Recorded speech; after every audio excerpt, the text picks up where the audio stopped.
Recording of accounting transactions.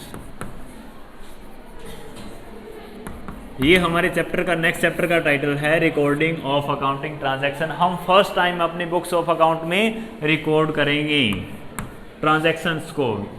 ये study करने से पहले एक और टॉपिक हम छोटा सा स्टडी कर लेते हैं, accounting cycle. Accounting cycle indicate करता है उन सभी एक्टिविटीज़ को जो हम अकाउंट्स मेंटेन करने के लिए करते हैं और फिर वो नेक्स्ट ईयर के लिए फिर रिपीट होगी। एक होता है हमारा अकाउंटिंग पीरियड, आप जानते हो अकाउंटिंग पीरियड को हम पहले ही डिस्कस कर चुके हैं। किसमें? कंसेप्ट में, अकाउंटिंग कंसेप्ट एंड कन्वेंशंस में कर चुके हैं कि नहीं कर चुके? तो अकाउंटिंग पीरियड कैलेंडर ईयर या फिर आपका फाइनेंशियल ईयर, कोई भी आप चूज कर सकते हो क्योंकि आप अभी पार्टनरशिप या सोल ट्रेडर के अकाउंट स्टडी कर रहे हो। तो अकाउंटिंग पीरियड्स, एक अकाउंटिंग पीरियड में हमारा एक साइकिल कंप्लीट होता है। दूसरा साइकिल अगर जैसे ही हमारा नेक्स्ट अकाउंटिंग पीरियड स्टार्ट होगा, हमारा नेक्स्ट अकाउंटिंग साइकिल स्टार्ट हो जाएगा। अब जो सर्कल हमारा प्रिपेयर होगा अकाउंटिंग साइकिल का, वो कैसे प्रिपेयर होगा? सबसे पहले बिजनेस में क्या होंगी? ट्रांजैक्शंस। तो स्टार्टिंग कहाँ से होती है अकाउंटिंग की? ट्रांजैक्शन से। सबसे पहले लेन देन होगा। सबसे पहले क्या होगा? लेन देन होगा। उसके बाद हम क्या करेंगे? सबसे पहले उसे क्या करेंगे? लिखेंगे, जर्नलाइजिंग। हम जर्नल एंट्री करेंगे उसके लिए। अब जर्नल एंट्री करने के लिए आपके पास डिफरेंट बुक्स होती हैं, वो डिपेंड करता है आपके नंबर ऑफ ट्रांजैक्शंस के ऊपर कि आप कौन कौन सी सब्सिडरी बुक्स को यूज़ करने वाले हो। अगर आपके बिजनेस में ट्रांजैक्शंस लिमिटेड है, उस केस में आप एक जर्नल के थ्रू ही काम चला सकते हो जिसमें सभी आप जर्नल एंट्री कर सकते हो। अगर आपके बिजनेस में ट्रांजैक्शन अनलिमिटेड होती है और कैश से रिलेटेड डिफरेंट ट्रांजैक्शन होती रहती हैं हर रोज़, तो आप क्या करोगे? उसके लिए अलग से सब्सिडरी बुक यूज़ करोगे, कैश बुक। और अगर आपके यहाँ क्रेडिट सेल बहुत ज़्यादा होती है, ट्रांजैक्शन उसकी बहुत ज़्यादा हैं, तब आप सेल्स बुक यूज़ कर सकते हो। और अगर रिटर्न भी बहुत ज़्यादा आती हैं, सेल्स रिटर्न, तो उस केस में सेल्स रिटर्न बुक। तो यहाँ पर आपको कुछ एक बुक्स के नाम बताए गए हैं जो सब्सिडरी बुक्स के रूप में यूज़ करती है accounting. Cash book, cash book में आप केवल और केवल उन ट्रांजैक्शन को रिकॉर्ड करोगे जिनमें कैश वर्ड इंक्लूड है। इट मीन्स जो कैश या तो रिसीव किया आपने या पे किया है, वो आप रिकॉर्ड करोगे कैश बुक में। नेक्स्ट आपका सेल्स बुक या परचेज बुक्स। अब एक क्वेश्चन मैं आपसे पूछने जा रहा हूं। मैंने कैश सेल किया, गुड सेल फॉर कैश, ये मेरी ट्रांजैक्शन है 10,000 की मैंने गुड सेल की है, गुड सेल फॉर कैश। ये कहाँ रिकॉर्ड करें हम? सेल्स बुक में कि कैश बुक में कि परचेज बुक में? ये रिकॉर्ड होगा, जो नहीं जानते, कैश बुक में, क्योंकि कैश हुआ है। सेल्स बुक में फिर क्या रिकॉर्ड होगा? जो हम क्रेडिट सेल करते हैं अकाउंटिंग पीरियड में, हमने जो भी क्रेडिट सेल किए हैं वो रिकॉर्ड होंगे सेल्स बुक में। इसी तरीके से जो हमने क्रेडिट परचेज किया वो परचेज बुक में। अब इनकी दो सब्सिडरी बुक्स और बन जाएगी, इन्हीं से दो, सेल्स रिटर्न और परचेज रिटर्न।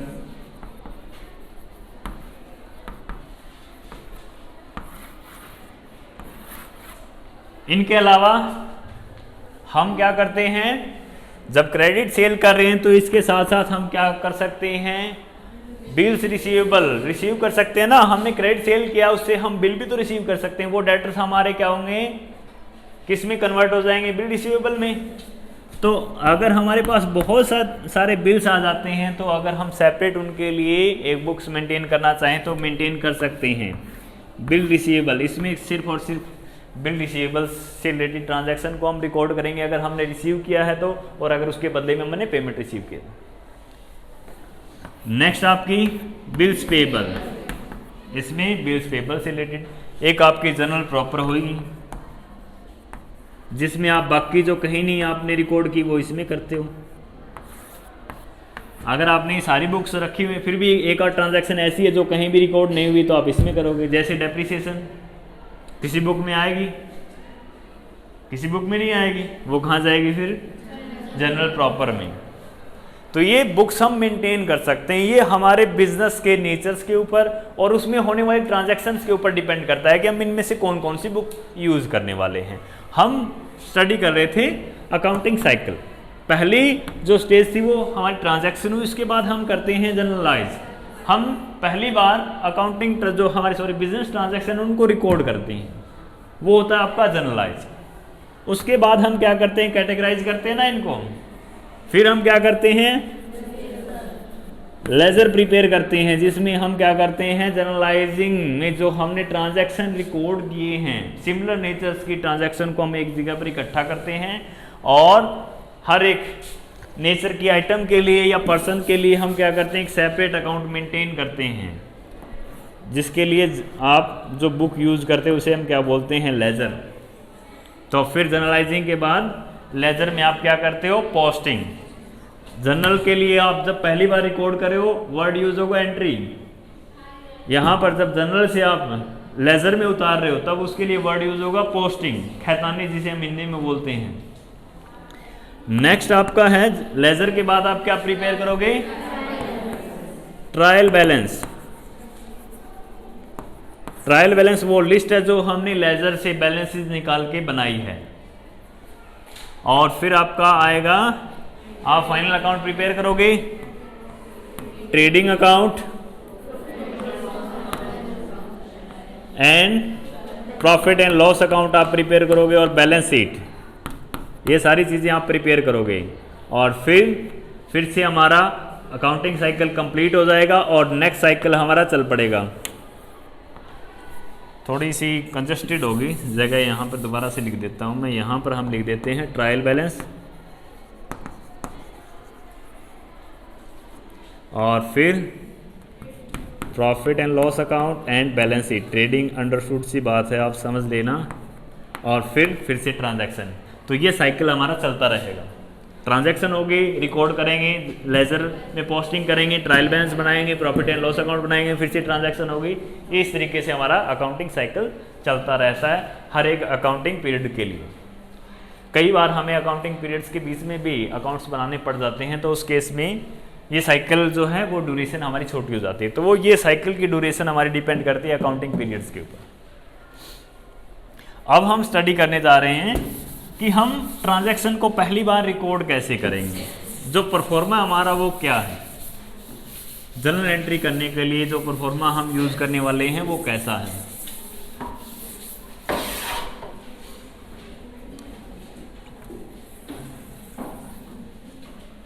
फ्री हैंड में बना रहा हूं तो लाइनें थोड़ी तिरछी हो जाएंगी।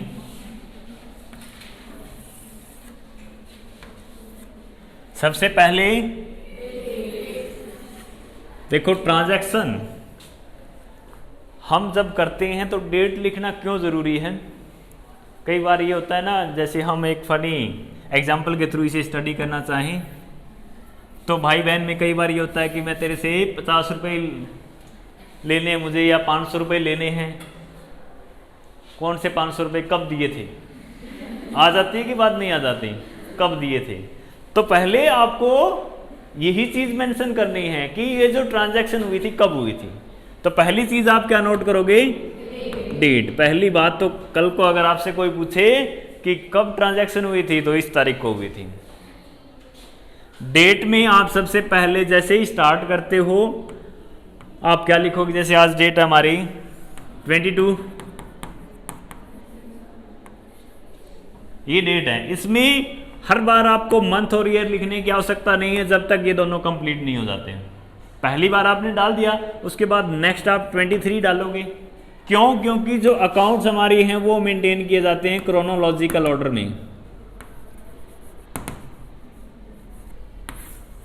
कालानुक्रम के अनुसार हम अकाउंट्स मेंटेन करते हैं। जैसे जैसे समय बीतता है वैसे ही हम अकाउंट्स मेंटेन करते हैं। आज की ट्रांजैक्शन हम आज रिकॉर्ड करेंगे, कल की कल करेंगे, तो आज की डेट हमारी कंप्लीट होगी।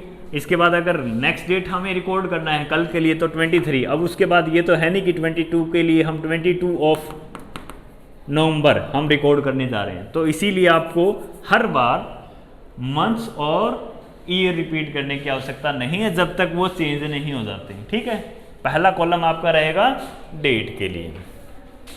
नेक्स्ट कॉलम है पर्टिकुलर्स। पर्टिकुलर्स मीन्स विवरण। इसमें आप क्या इंडिकेट करते हो? कल हमने डिस्कस किया था कि किसी भी ट्रांजैक्शन से कम आपके 2 अकाउंट्स अफेक्ट होंगे। अब वो 2 अकाउंट्स कौन से अफेक्ट हो रहे हैं उनका विवरण आप इसमें देते हो, और साथ ही साथ वो किस कारण से अफेक्ट हो रहे हैं वो रीजन आप बताते हो कि किसी पर्टिकुलर अकाउंट्स को आपने डेबिट किया है या क्रेडिट किया है तो वो क्यों कर रहे हो। वो आप किसके थ्रू बताते हो? ब्रैकेट्स यूज करके आप नरेशन लिखते हो।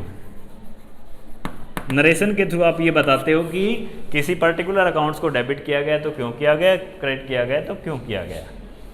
ये तो हमने अकाउंट्स बताए हैं। उसके बाद हम कॉलम बनाते हैं लेजर फोलियो के लिए। लेजर फोलियो है आपका लेजर जो बुक हम मेंटेन करेंगे। जैसे मैं एक एग्जांपल बता देता हूं जो नए हैं अकाउंट्स के लिए। जैसे यहां पर मैं एक एंट्री कर देता हूं, cash account debit to capital account, और Ramesh account debit to cash account. अगर मैंने ये 2 ही एंट्रियां की हैं, एक बार के लिए मैं एग्जांपल ले रहा हूं, 2 ही एंट्रियां की है, जनरल कर रहा हूं मैं। जब मैं लेजर मेंटेन करूंगा तो 2 अकाउंट्स अपनी लेजर बुक में बनाऊंगा। पहला अकाउंट, ये पहला पेज है, पेज नंबर 1, और ये पेज नंबर 2 है। पहला अकाउंट्स मैं बना रहा हूं कैश के लिए। कैश का अकाउंट किस पेज नंबर पर बना हुआ है? Page number 1। तो ये क्या है हमारा लेजर फोलियो।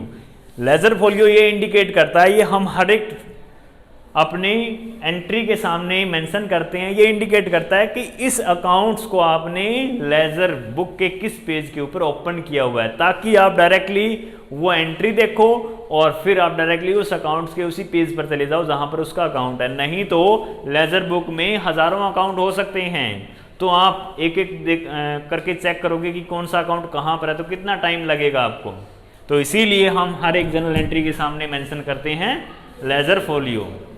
अब जैसे दूसरे पेज के ऊपर हमने अकाउंट ओपन किया हुआ है कैपिटल का, और तीसरे पेज पर हमारा अकाउंट हो सकता है रमेश का, तो इसी तरीके से हम यहाँ पे क्या लिखेंगे 1 और कैपिटल के सामने 2 और फिर रमेश के सामने 3। तो यहाँ से हम डायरेक्टली पता कर सकते हैं कि हमारा ये जो अकाउंट है वो लेजर बुक में किस पेज पर ओपन है। तो ये हमारा 3rd कॉलम रहेगा लेजर फोलियो के लिए। नेक्स्ट कॉलम हमारा बनेगा अमाउंट। यहां पर वो अमाउंट लिखी जाती है जिसके लिए ट्रांजैक्शन हुई है। फर्स्ट कॉलम आपका आएगा डेबिट अमाउंट के लिए, और सेकंड आपका आएगा क्रेडिट अमाउंट के लिए। ये आपका परफॉर्मा है जिसमें आप जनरल एंट्री करते हो। अब जनरल एंट्री करोगे कैसे, इसके लिए रूल हम कल ही डिस्कस कर चुके हैं। तो अब हम डिस्कस कर लेते हैं फटाफट से एक क्वेश्चन जिसकी जनरल एंट्री हमें करनी है।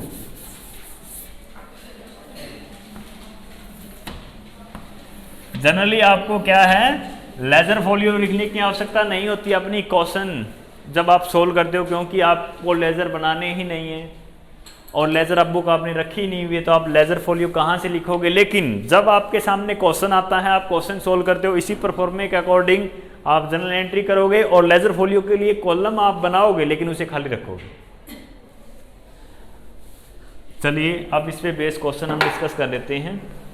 बुक्स दे दो भाई, ये तो बिजी है थोड़ी, कोई भी एक बुक दे दो जहाँ पे 2 बुक हो।